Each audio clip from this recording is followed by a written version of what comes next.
Christmas is a time for creating memories, and one of the most powerful and effective ways to do that is through the simple gift of remarkable food. My desire is that our family would have a deep love and appreciation for homemade, handcrafted treats. Christmas morning is a special thing for small kids, and Cassidy and I want food to be a part of our kids' memory when they think about it. So while there are many foods that we could enjoy on such a special day, some stand out among the rest. And sourdough brioche French toast is one of them.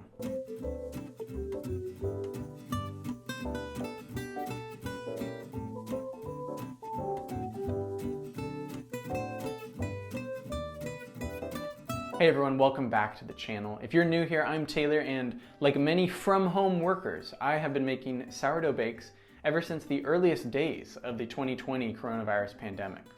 If you want to get a free printout of some of the best sourdough tips and tricks that I have picked up over the years, go ahead and hit the link in the description. Now onto the bake. For this recipe, we're using a stiff starter, which means that the hydration will be 50%. So 4 to 6 hours before you're ready to mix your ingredients, mix 100 grams of flour with 50 grams of water and 50 grams of sourdough starter.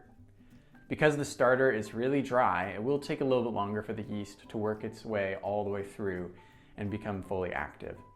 You might even want to let this go overnight, depending on the ambient temperatures in your fermentation space. Once your starter is ready, in the bowl of a stand mixer, mix to combine your eggs, milk, sugar, salt, and sourdough starter.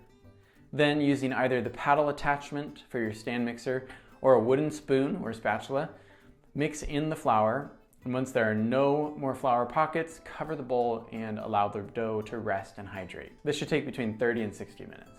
Once it's ready, fit the stand mixer with the dough hook attachment and begin kneading on medium-low speed. Then, 1 tablespoon at a time, start adding your room temp butter, waiting to add each piece of butter until the dough has fully absorbed the last piece.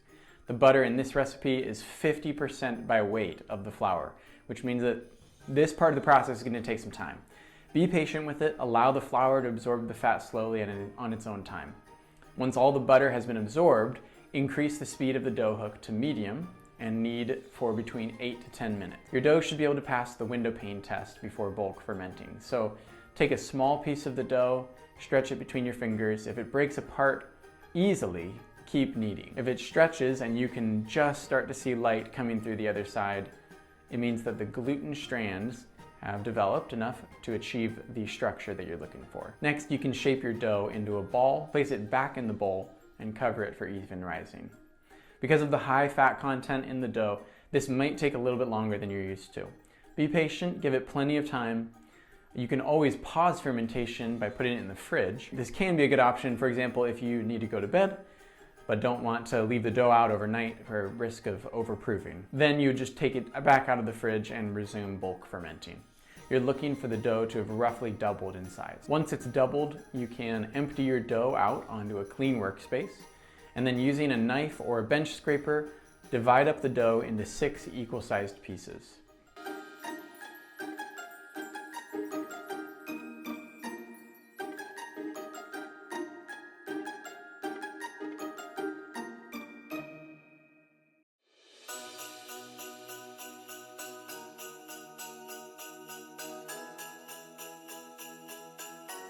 Then shape these into balls by folding the edges of each ball to the center until you can't stretch anymore. You're trying to build surface tension to stretch the top of the ball and make it tight on top. Using the sides of your hands, spin the dough ball to seal the bottom and stretch the top. Further achieve the surface tension by pulling the dough toward you, allowing the underside to catch on the table. Then place these balls in a butter-greased baking dish and cover with plastic wrap. Give these at least 3 to 4 hours or longer to further ferment and puff up. Once your loaf is ready to bake, preheat your oven to 350 degrees Fahrenheit and prepare an egg wash by combining 1 whole egg with a tablespoon of water. Brush your egg wash over the top of the brioche loaf just before placing it in the center of your oven. And bake times will vary, but check it after 30 minutes. You're looking for the tops to be golden brown. So if it doesn't look quite ready, give it another 5 minutes and then check back in on it. And then once it's ready, transfer it to a cooling rack, allowing it to cool for 20 minutes before removing the loaf from the baking dish. The resulting loaf is one of the fluffiest and flakiest breads in existence. It's a cross between puff pastry and bread. Brioche can certainly be eaten on its own, but to take it one step further, we decided to use it to make French toast. And brioche French toast screams Christmas morning breakfast. Incredibly indulgent, but hey, it's once a year. If you have the chance to try this, you really should. To make the French toast, we use a simple recipe for the custard, a few eggs and egg yolks, whole milk or cream, freshly grated nutmeg, ground cinnamon, vanilla extract, and a glug of maple syrup. Whisk it together and soak your thick sliced brioche for 30 seconds per side. Then brown each side in butter on a medium skillet, and then finish it in the oven for 10 minutes at 350 degrees Fahrenheit. Soft on the inside, crisp on the outside, flaking apart, deep flavors because of the long fermentation of the dough. Sourdough brioche French toast is a king among breakfasts.